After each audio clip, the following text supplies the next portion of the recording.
professor, physician, epidemiologist. I am Dr. Sri Banerjee.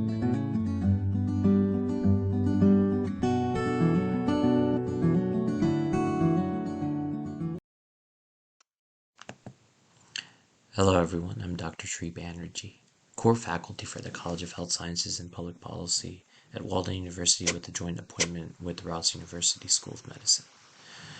In this video, I'm going to be going over the Global Tuberculosis Report. And that is something that was launched on October 14th, 2021. And here are some of the important findings. Tuberculosis has been a global burden for a long time, but I think it's important to note that in 197 countries and territories, that this data is rich with a lot of information, which provides the impetus for to look for how to study tuberculosis. You can go in and look at the expanded content, the COVID-19 and TB, the TB disease burden, TB diagnosis and treatment, TB prevention, TB financing, universal healthcare and TB determinants, TB research and innovation, featured topics, technical annexes, country, regional, and global profiles. And then you can also download TB data.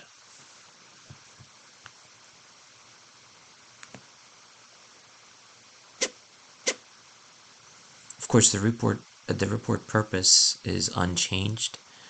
It provides a comprehensive and up-to-date assessment of the TB epidemic and of progress in the response at global, regional, and country levels in the context of global strategies and targets.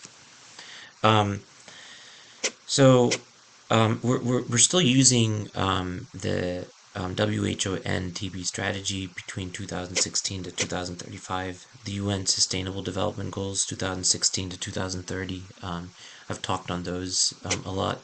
And then 2018 UN High Level Meeting on TB in particular, targets for 2018 to actually this year. So what are the overarching messages? Well, number one, the COVID-19 pandemic has reversed years of progress in providing essential TB services and reducing TB disease burden. That it has done, but global TB targets now are mostly off track. Although there are some countries and regional success stories, we're about to touch on that in a bit. Again, this slide set is available within the World Health Organization, and so you can kind of go over that all on your own. And I'm not going to go over all the slides within the slide deck, but just the most pertinent ones.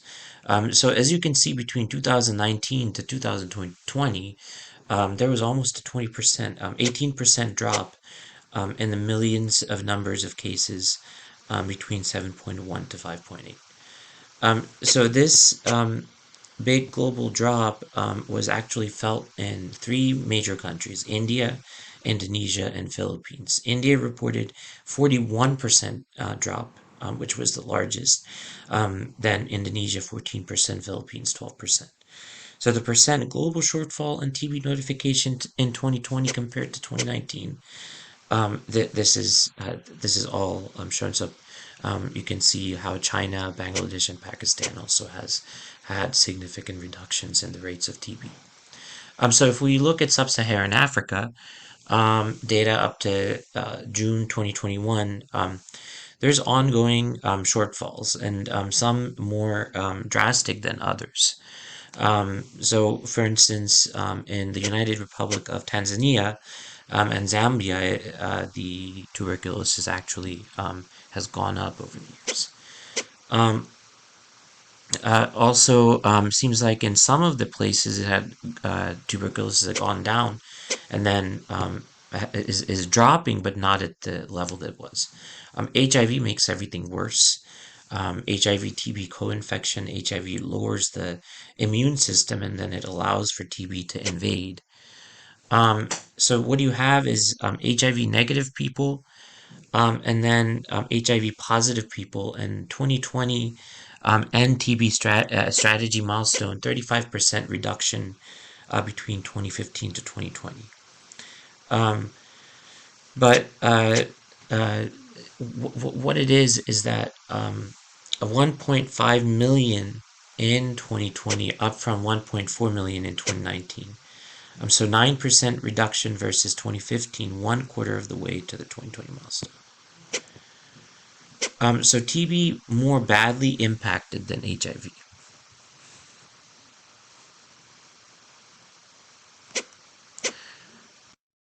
So what is interesting, and what I want you to note, that this is in log scale. What is interesting is that TB deaths in HIV negative people were actually higher, double, than TB deaths in HIV positive people.